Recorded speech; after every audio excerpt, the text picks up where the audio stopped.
성경 마가복음 12장 28절부터 34절 말씀을 가지고 예수님의 종교계획, 이와 같은 제목으로 잠시 은혜를 받도록 하겠습니다. 34절을 한번 읽어 주시겠습니다. 시작. 34절을 한번 읽겠습니다. 시작. 예수께서 즉시 일어나 걸으시고 이르시되 내가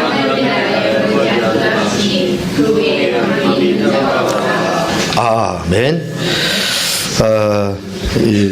서기관의 마가복음 12장은 이스라엘의 지도자들에 해당하는 사람들이 곤란한 질문을 해서 예수님을 지금 어려운 자리에다 어렵게 하기 위해서 예수님의 말을 책잡고 그리고 그래서 예수님을 좀 올무에 몰아넣으려고 하는 장이 바로 마가복음 12장입니다.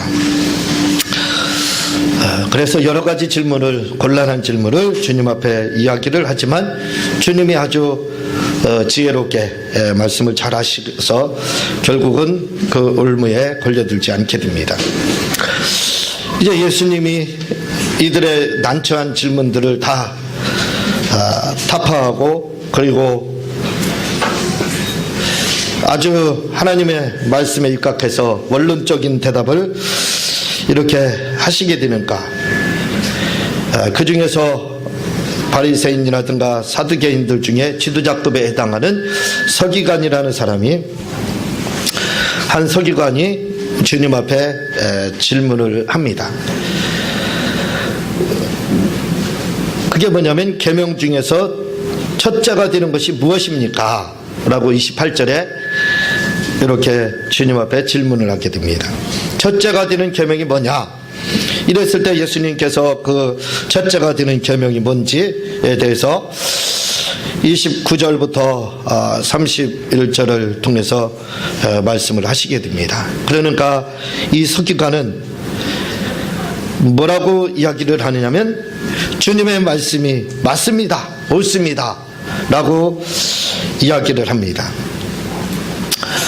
이 서기관은 다른 사람과 같지 않고 다른 사람들은 이스라엘의 이 서기관이라든가 지도자에 해당하는 이 바리새인이라든가 사두개인들과 같지 않고 이 서기관은 어느 쪽으로 치우치지 않고 편협된 생각을 갖지 않은 그런 사람이었습니다. 그래서 주님이 하신 말씀에 대해서 맞습니다, 옳습니다 라고 이야기를 하고 있습니다. 그러자 우리 주님이 이 서기관을 향해서 뭐라고 말씀하냐면 내가 하나님의 나라가 멀지 않다 이렇게 칭찬을 하고 있습니다. 이 서기관이 지금 32절에 보면은 선생님이여 옳소이다, 맞습니다, 옳습니다, 맞습니다 이렇게 지금 대답을 하고 있는데 이 옳습니다, 맞습니다 이 말이 무슨 뜻이냐면 바로 믿음이라는 뜻을 가지고 있습니다. 믿는다 이 말입니다. 당신의 말씀에 대해서 저는 전폭적인 지지를 합니다. 당신의 말씀을 그대로 받아들입니다. 당신의 말씀은 옳습니다 라고 받아들입니다. 우리가 믿음이라는 것이 뭐냐면 믿음이라고 할 때 사람들은 막연한 걸로 그렇게 합니다. 그리고 믿음이 뭐냐고 그러면 마치 영혼 불멸과 신과 자유의지와 같은 형이상학적인 것으로 다 그렇게 생각을 합니다. 그래서 사람들은 진리니 믿음이니 이렇게 이야기할 때 믿음과 진리를 주먹구구식으로 다 그렇게 생각을 합니다. 그래서 믿음이 이거다, 이게 믿음이다, 이런 것이 믿음이다 라고 이야기를 하고 설명을 합니다. 그런데 그 설명이나 그 이야기들이 대부분은 자기의 수준에서 설명을 하는 겁니다. 그 믿음이나 그 진리에 대해서 말씀하는 것들이 그것이 믿음과 진리에 대해서 말하는 것이 그것이 성경에서 말하는 말이 아니라 이 말입니다. 그것은 당신이 가지고 있는 하나의 개념에 지나지 않습니다. 그러니까 사람들은 무엇이 옳은지 무엇이 그른지를 알지 못합니다. 그래서 지금은 마치 이리하는 양과 같이 헤매는 사람들이 얼마나 많이 있는지 모릅니다. 사람들은 말씀을 그대로 믿으라고 하면 관심이 없습니다. 뭔가 이상하게 비비꼬고 그리고 알아듣지 못하게 하고 뭔가 애매하게 말을 하면 그것이 마치 진리의 말씀을 선포하는 것처럼 사람들은 글리 휩쓸려 다닙니다. 그래서 오늘날 신천지가 이렇게 사회적 문제를 지금 일으키고 있는 겁니다. 교회적 문제와 사회적 문제를 일으키고 있는 거예요. 사람들은 거기에 다 속아 넘어가고 있습니다. 많은 목회자들도 거기에 속아 넘어가고 있습니다. 그들이 왜 그렇게 속아 넘어가느냐면 바로 진리에 대해서 믿음에 대해서 바로 알지 못하기 때문에 그렇습니다. 그것을 제대로 가르쳐주는 사람도 없었을 뿐만 아니라 진리와 믿음이 무엇인지 그 믿음과 진리에 대해서 관심조차도 제대로 갖지 않았습니다. 그 결과 사람들은 그저 알지 못하는 애매한 말을 하기만 하면 그것이 마치 믿음이고 진리인 것처럼 거기에 휩쓸려서 이리 힘을리고 저리 힘을리고 그렇게 사람들이 마치 이리하는 그런 양들과 같이 지금은 방황하는 성도들이 얼마나 많이 있는지 모릅니다. 왜 그러냐면 그 믿음이라는 것에 대해서 사람들은 알지 못합니다. 그러니까 무엇을 믿어야 될지, 믿음의 대상이 무엇인지, 믿음이라는 것이 무엇인지를 전혀 알지 못합니다. 그런 걸 알지 못하기 때문에 그저 애매하고 철학적인 말을 하고 형이상학적인 말을 해서 내가 못 알아듣기만 하면 되는 거예요. 상대방이 알아듣지만 못하게 하면, 그래서 알아듣지 못하게 해서 이쪽으로 끌고 가고 저쪽으로 끌고 가다가 알딸딸하게 만들었다가 그 다음에 잘못된 수렁으로 팍 집어 던집니다. 그러면 거기가 자기의 고향인 줄 알고 거기에 자기의 아버지가 있는 줄 알고 거기에 자기의 구주가 있는 줄 알고 사람들은 거기서 다 몰살을 당하게 되는 겁니다. 왜 그러느냐? 그것은 바로 우리가 믿음에 대해서, 진리에 대해서 잘 알지 못하기 때문에 그렇습니다. 오늘 이 서기관은 생각이 편협적인 사람이 아니었습니다. 그래서 생각이 어디에 한 곳에 그냥 잘못된 생각 가운데 사로잡혀 있는 그런 사람이 아니었습니다. 그런 옳은 것을 받아들일 수가 있었습니다. 다른 사람들은 질문을 하되 올무에 예수님을 가두기 위해서, 올무에 빠지기 위해서 질문을 했지만 이 서기관은 그게 아니었습니다. 이 서기관은 주님이 대답하시는 걸 듣고 진리의 말씀하는 걸 듣고 그걸 바로 받아들이기를 원했습니다. 그걸 바로 받아들일 수 있는 눈이 열린 사람입니다. 그걸 받아들일 수 있는 귀가 열린 사람입니다. 그래서 그는 주님의 말씀에 대해서 맞습니다, 맞장구를 쳤습니다. 바로 그겁니다. 그게 맞습니다. 그게 정답입니다. 네, 주님의 말씀을 인정합니다. 이렇게 이야기를 합니다. 바로 이 옳소이다, 이 맞습니다, 이 인정합니다, 그게 바로 믿음이라는 말입니다. 헬라어로 믿음이라는 말은 피스테오로 되어 있는데 이 말은 무슨 말이냐면 진리를 그대로 인정하다 이렇게 되어 있습니다. 진리를 인정하다 이렇게 되어 있어요. 그러니까 진리를 인정하는 것이 바로 믿음입니다. 따라해 보시기 바랍니다. 믿음이란 진리를 인정하다. 다시 한번 따라해 주시기 바랍니다. 믿음이란 사실을 인정하다. 예, 사실을 인정하는 것, 그게 바로 진리를 인정하는 겁니다. 그러니까 믿음이라는 것은 우리가 알고 있는 것처럼 형이상학적인 것도 아니고 또한 어떤 관념적인 용어도 아닙니다. 그런 개념적인 그러한 용어가 아니라 이것은 현실이다 이 말입니다.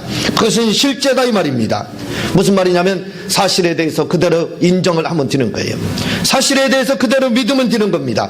그게 바로 피스테오, 이렇게 헬라어에서는 동사로 되어 있습니다. 사실에 대해서 그대로 믿는 거예요. 여기서 사실이라고 할 때는 바로 알레데이아라는 말로 이렇게 되어 있는데 이 말은 말 그대로 진리라는 뜻으로 되어 있는데 이 진리라는 말이 알레데이아, 그 뜻은 바로 사실이라는 뜻입니다. 사실, 진짜, 그런 뜻입니다. 그 말이 진짜다. 그 말이 진짜입니까? 진리란 무엇입니까? 진짜라는 뜻입니다. 진짜, 사실, 그것이 바로 진리라는 말입니다. 따라해 보시기 바랍니다. 진리란 진짜다. 사실이다. 그 외에 다른 뜻은 없습니다. 그러니까 우리가 진리는 복잡하고 어려운 것이 아니라 알레데이아락에서 헬라어 언어에서는 분명히 가르쳐주고 있습니다. 뭐냐면 사실만 믿으면 된다 이겁니다. 그래서 믿음이라는 피스테오가 사실을 인정하다, 진리를 인정하라는 말입니다. 사실을 그대로 인정하는 것이 바로 믿는다 이 말입니다. 그러니까 우리가 진리를 믿는다는 말은 사실 그대로를 믿는 거예요. 사실을 그대로 인정하는 거예요.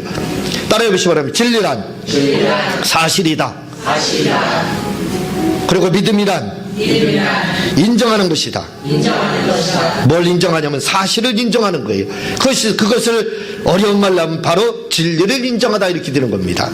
그러니까 진리를 믿는다는 말은 우리 진리에 대해서 좀 합시다. 진리에 대해서 공부를 좀 합시다. 사람들이 그렇게 이야기를 합니다. 그러나 그들은 그렇게 말하면서도 그 진리라는 것을 알지 못해요. 왜냐하면 그들 자체가 사실을 믿지 않고 있기 때문에.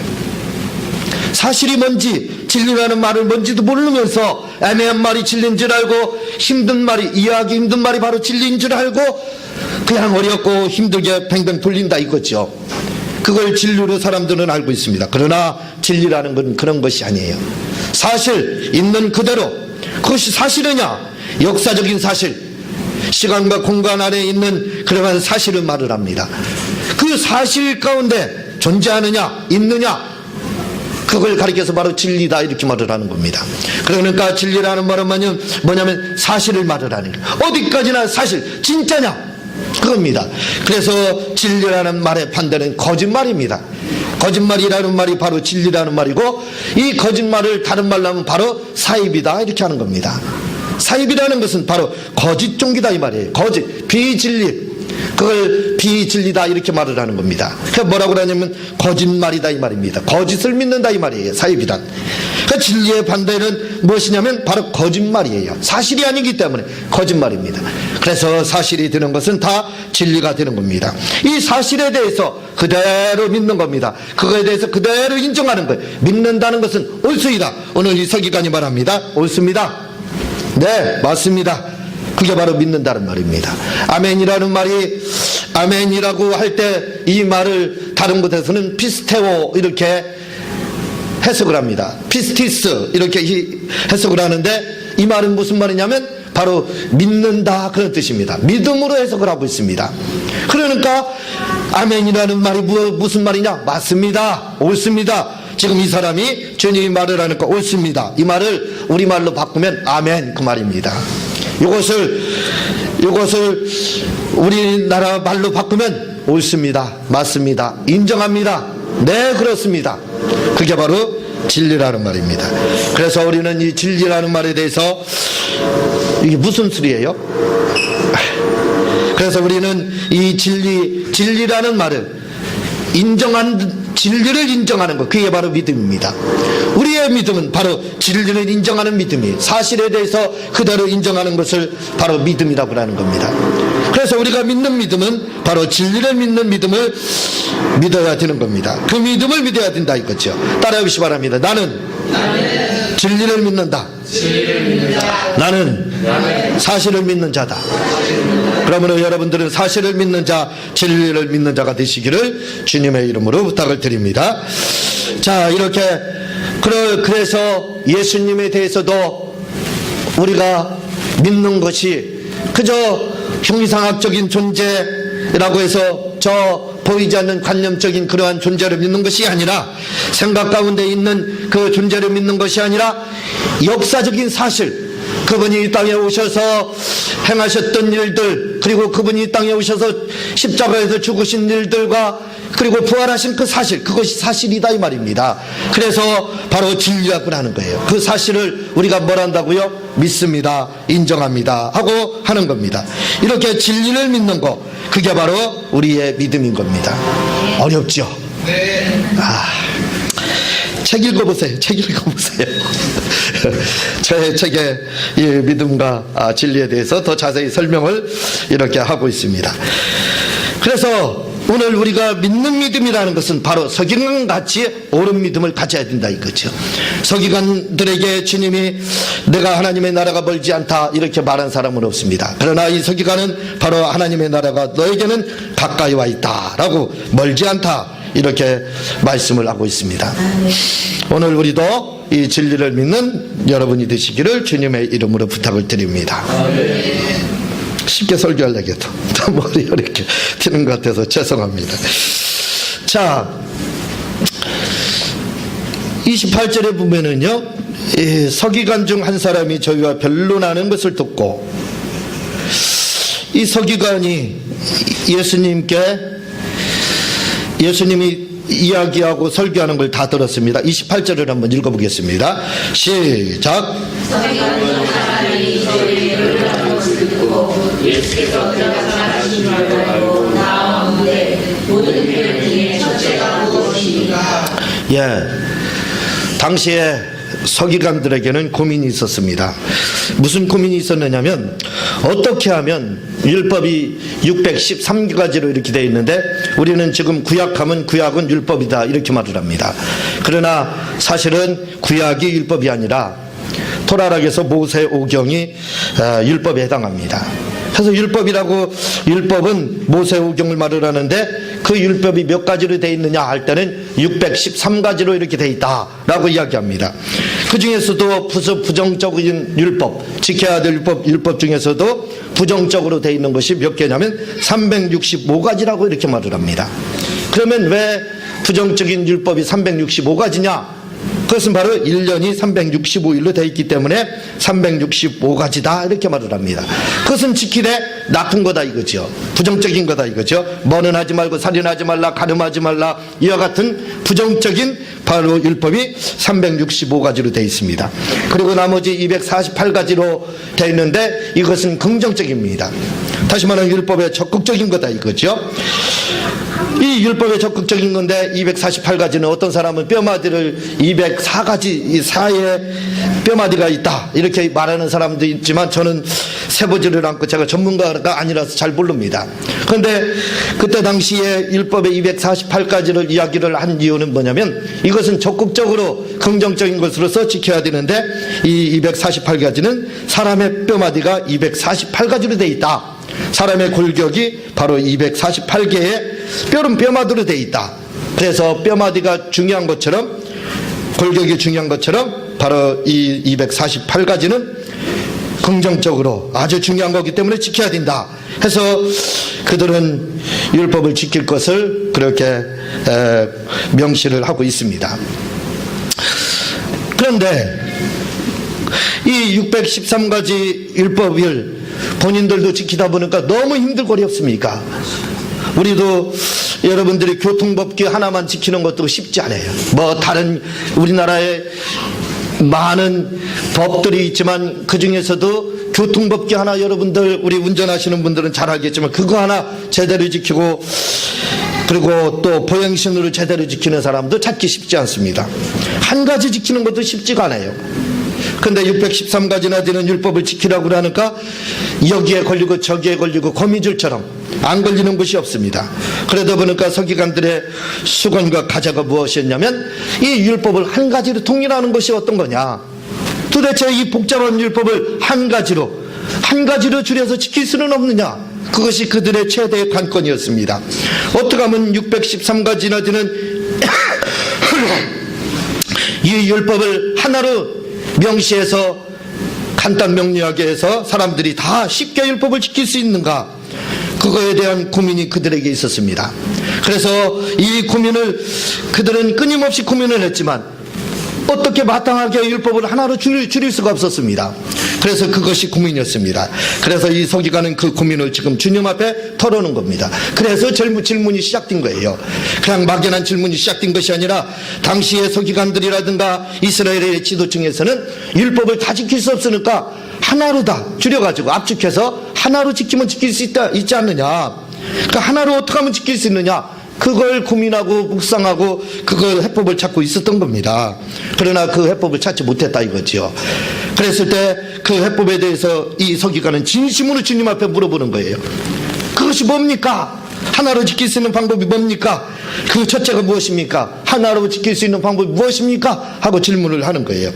그러니까 예수님께서 대답하시는 것이 뭐냐면 바로 한마디로 말씀드려서 하나님 사랑과 이웃 사랑인데 그를 하나로 하면 사랑이다, 이렇게 이야기를 하는 겁니다. 그래서 사랑의 계명이 나오게 되는 거예요.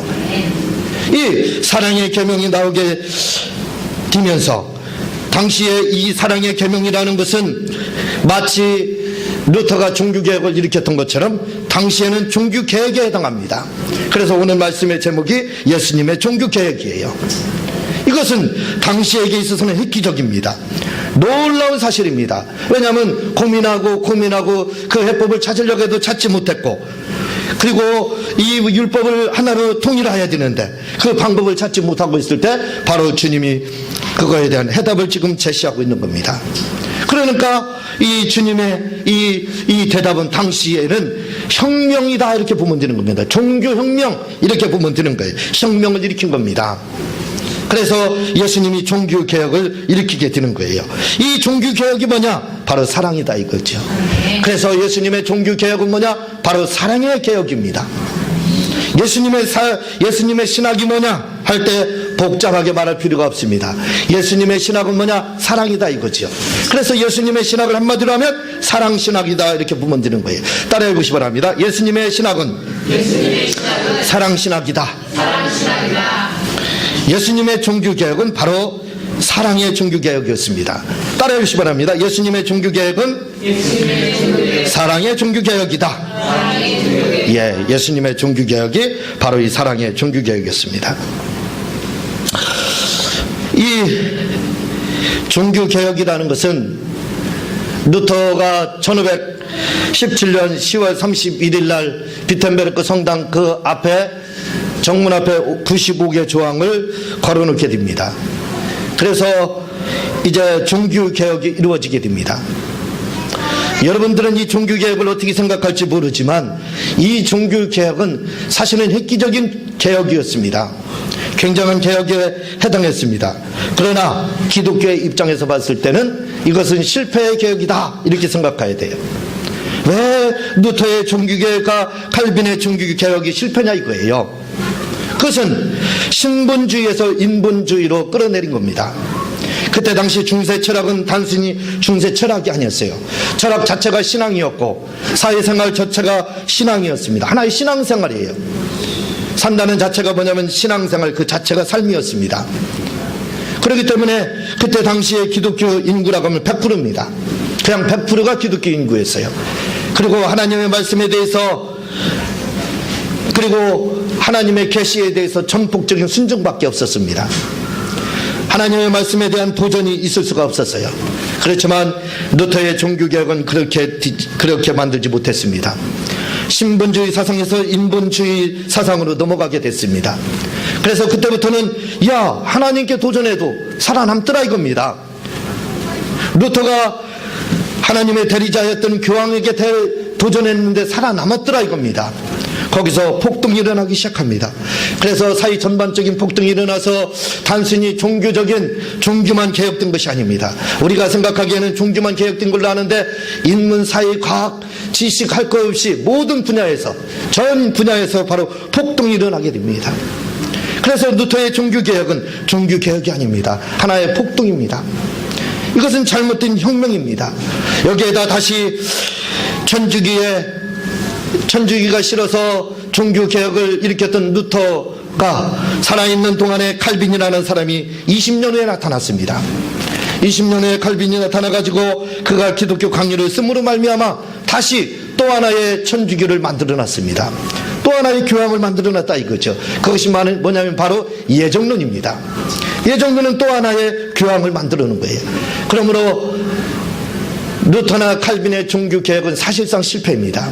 왜냐하면 오늘날 이슬람교가 전 세계를 지배하고 있습니다. 끊임없이 퍼져가고 있습니다. 그 빌미를 제공한 것이 뭐냐면 바로 루터와 칼빈의 그 종교개혁입니다. 이때 루터가 종교개혁을 일으켰더라면, 진짜 종교개혁을 일으켰더라면 그는 하나님께 대항하는 그런 종교개혁을 일으켜서는 안 됐습니다. 그가 진짜 종교개혁을 일으켰다면 예수님이 일으켰던 이 종교개혁을 계승하고 발전시켰어야 됐습니다. 그러나 누턴은 그렇지 못했습니다. 그때 당시에 좋은 의도로 다 그가 종교개혁을 일으켰지만 그로 인해서 사이에 폭동이 일어났습니다. 그 영향을 받아서 이제는 미국으로 건너가서 노예 해방도 바로 이 종교개혁으로 일어나게 되는 겁니다. 그래서 갈릴레오의 이제 천동설에서 지동설로 코페르니쿠스의 천동설에서 지동설을 주장하게 되죠. 이것은 과학적으로 봤을 때는 사실입니다. 태양이 지구를 도는 것이 아니라 지구가 태양을 돈다는 것은 사실인 겁니다. 그러나 이것은 신의 세계를, 신의 존재를 부정하는 것이 됐습니다. 다시 말하면 인본주의가 판을 치게 되는 계기를 마련하는 것이 바로 이 종교개혁이 된 것입니다. 그래서 지금은 이렇게 기독교가 어려움을 당하고 있고, 그리고 전 성도들이 모든 사람들이 예수님을 믿는 것이 아니라 지금은 종교의 자유가 있다고 해서 수많은 자유를 찾아서 이슬람으로도 가고 불교로도 가고 그렇게 합니다. 그러나 중세의 종교의 자유라는 것은 오직 천주교 내에서의 자유밖에 없었습니다. 다시 말하면 신앙 안에서의 자유밖에 없었어요. 기독교 안에서만 자유가 바로 그 종교의 자유였습니다.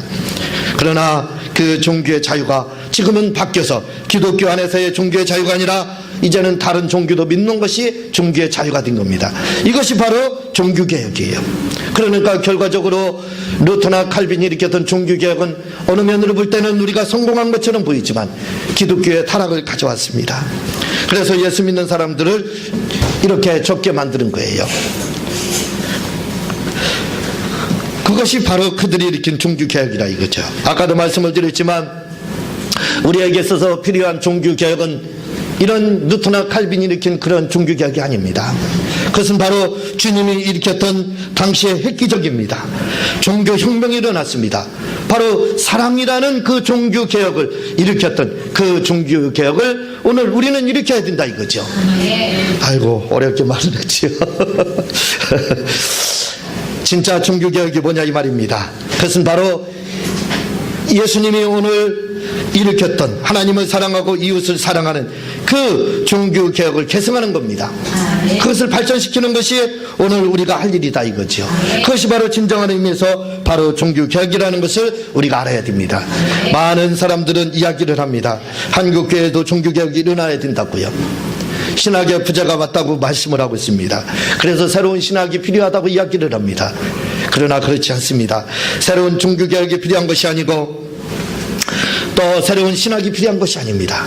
이미 종교개혁은 예수님으로서 마무리됐고 그리고 새로운 신학도 예수님으로부터 이미 마무리됐습니다. 그것은 뭐냐면 바로 사랑신학이며 사랑의 종교개혁입니다. 이거로서 이미 끝이 난 겁니다. 우리가 할 일이 있습니다. 그것은 뭐냐면 이 사랑의 종교개혁과 예수님의 이 사랑신학을 우리가 계승하고 그걸 발전시키는 것, 그것이 우리에게 남겨진 바로 숙제라 이 말입니다. 우리가 감당할 것은 바로 그 부분이다 이거죠. 이러한 주님이 일으킨 이 사랑의 종교개혁을 오늘 우리는 계속 발전해야 될 줄로 믿습니다. 그렇다면 왜 주님은 이러한 종교개혁을 일으켰을까요? 다시 말하면 사랑이라는 종교개혁을 일으켰느냐 이거예요.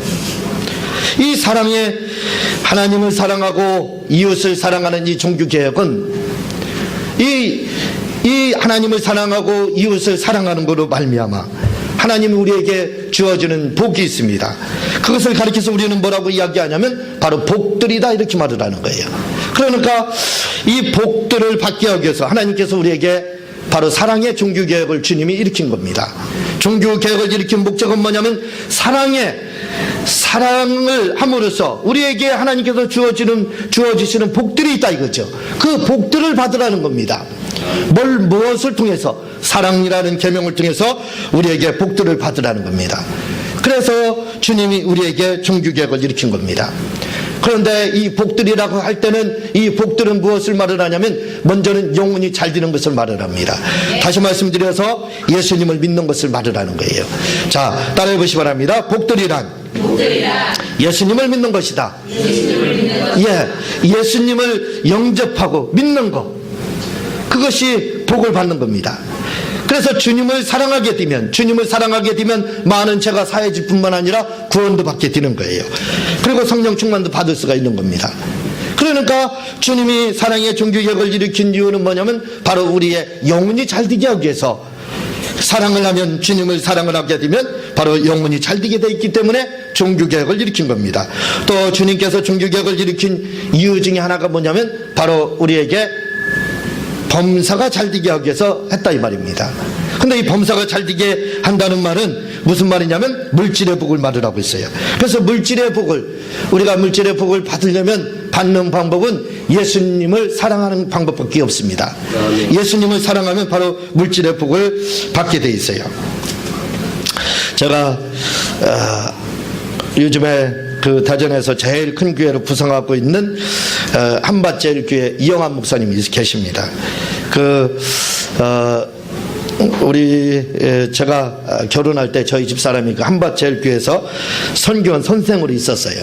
그래서 선교원 선생으로 있어서 우리가 결혼할 때 그 목사님한테 찾아가서 기도 좀 저 결혼식 기도 좀 해달라고 이렇게 부탁을 드렸는데 사정이 있어서 못한다 이렇게 해서 하시지를 못했습니다. 근데 그 교회가 그렇게 컸어요. 도마등에서 한 200명 정도 이렇게 됐었는데 그 교회가 커가지고 한 20년 지나서 이렇게 대형 교회가 됐습니다. 그때 그 목사님이 요즘 쓰신 책이 뭐냐면 시냇물술이라는 책을 쓰셨어요. 그래서 저는 일단 한국의 책들은 제쳐놓고 보지를 않습니다. 무조건 외국 서적과 좀 어려운 서적들을 보는 것을 좋아해서 그분들은 책을 보는데, 그래서 이제 한밭제일교회 이영환 목사님이 책을 쓰셨다고 해서 제가 좀 이 책을 좀 한번 봐야 되겠다. 내가 돈을 주고 사는 것은 좀 아까울 것 같아요. 왜냐하면 간증집은 한 번 읽으면 끝입니다. 영원히 뭐 보관한다든가 할 그런 가치가 있는 책들이 아니거든요.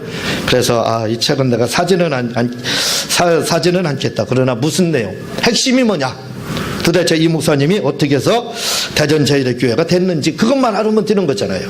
그 정답을 찾기 위해서 서점에 가가지고 그분 책을 들고 한번 읽어봤습니다. 그랬더니 중간 정도 읽는데 무슨 내용이 나오냐면, 어느 날 금식하며 하나님 앞에 기도하는데 주님께서 뭐라고 말씀하냐면 너는 한밭에서 제일 가는 목회를 해라 이렇게 말씀을 했다는 겁니다. 주님이 너는 한밭에서 제일 가는, 그러니까 한밭이 대전을 말하잖아요. 대전에서 제일 가는 목회를 해라. 그러니까 목사님이 나는 초등학교 졸업밖에 못했습니다. 나는 지식도 가진 게 없습니다. 내가 공부도 많이 못했기 때문에 저는 한밭에서 제일 가는 목회를 할 수가 없습니다. 그랬더니 주님이 또 말씀을 하십니다. 너는 한밭에서 제일 가는 목회를 하라 그러는 거예요. 그래서 이 목사님이 그럼 어떻게 하면 한밭에서 제일 가는 목회를 할 수 있습니까? 제가 좀 더 기도하고 다른 분들 말씀을 흉내내서 하면 되겠습니까? 그랬더니 주님이 묵묵부답이에요. 아무 말씀이 없으십니다. 그래서 이분이 또 기도하면서 한밭에서 제일 가는 그러한 목회를 하라고 하는데 그럼 내가 어떻게 하면 한밭에서 제일 가는 목회를 할 수 있을까? 그리고 그걸 고민하며 주님 앞에 기도하는 가운데 이분이 떠오른 게 있었습니다. 그게 뭐냐면, 주님, 제가 배운 것은 별로 없습니다. 저는 초등학교까지밖에 졸업을 못했습니다. 제가 알고 있는 지식도 없고 저는 말도 잘하지 못하는 그런 자입니다. 제가 지식으로 목회한다면 한밭에서 제일 가는 목사는 될 수 없습니다. 제가 다른 능력으로 목회를 한다면 저는 한밭에서 제일 가는 그런 목회를 할 수가 없습니다. 그러나 제가 할 수 있는 것은 있습니다. 그것은 뭐냐면 제가 한밭에서 제일 주님을 사랑할 수 있습니다. 그랬더니 주님이 뭐라고 하냐면요, 바로 그거다 그러더라는 겁니다. 그래서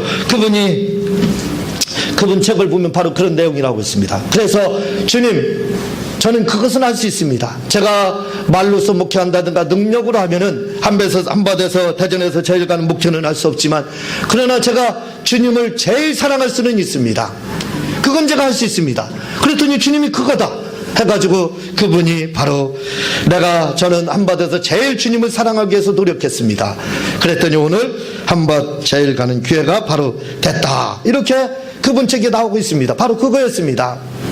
거기에 바로 해답이 있는 거예요. 오늘 우리에게 영혼이 잘 되기를 원합니까? 그리고 또 물질의 복을 원하느냐 이거죠. 그렇다면 우리가 할 것이 있습니다. 범사가 잘 되기를 원하느냐 이거예요. 그건 이미 성공한 사람들이 해서 성공한 방법대로 우리는 흉내를 내면 되는 겁니다. 그들이 한 방법대로 하면 되는 거예요. 그분들이 이렇게 해서 영혼이 형통하게 됐다고 하면 우리는 따라가면 되는 겁니다. 그분들이 앞에서 길을 내놨습니다. 우리는 쉽게 그 길로 가면 되는 겁니다. 그분이 그렇게 말씀을 하고 있습니다. 먼저 시간에 제가 조영기 목사님에 대해서도 말씀드렸죠. 바로 조 목사님도 그렇고 거기에 해답이 있었던 겁니다. 주님을 제일 사랑하니까 그가 한바다 제일교회 제일 가는 목사님이 되었고, 조영기 목사님이 세계에서 제일 주님을 사랑하니까 세계 제일 가는 목사님이 되었다 이 말입니다.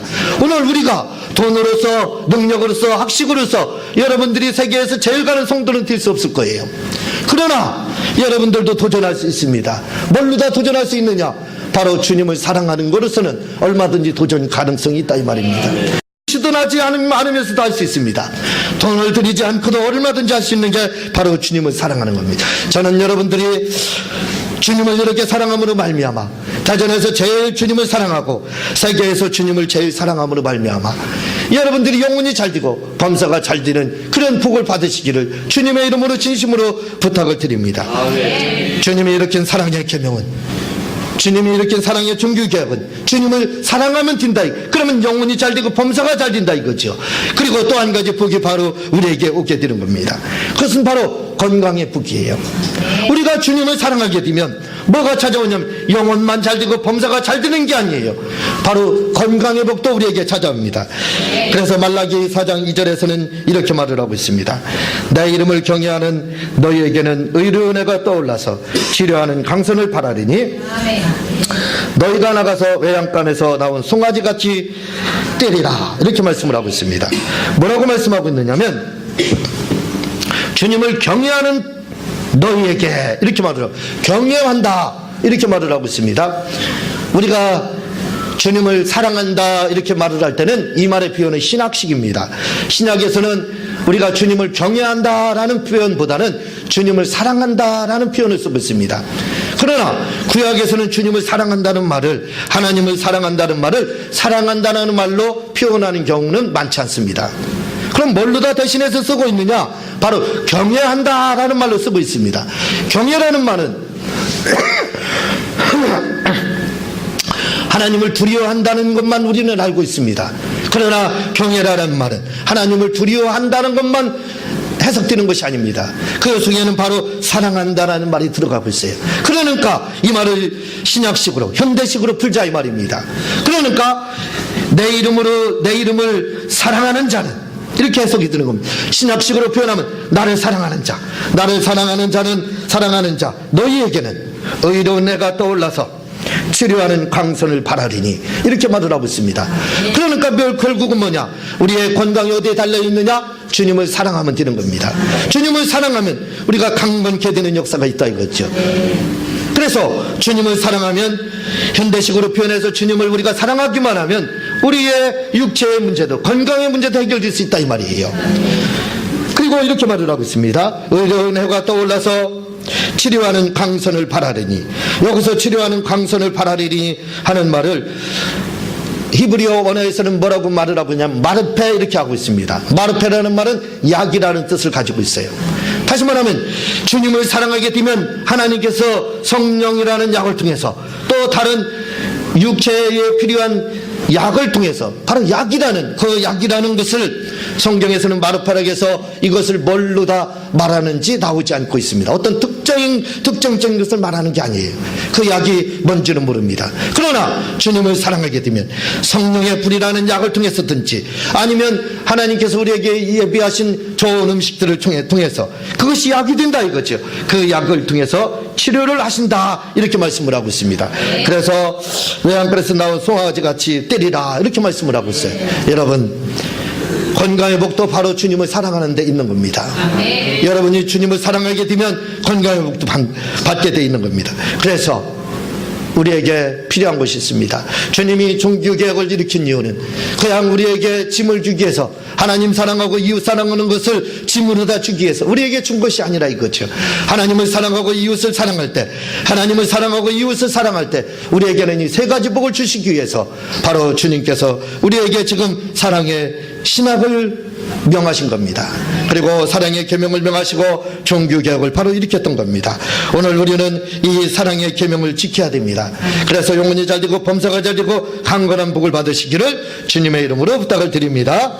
아멘. 이 시간 오늘 말씀을 가지고 주여 삼창하고 통성으로 우리 기도하는 시간 갖도록 하겠습니다.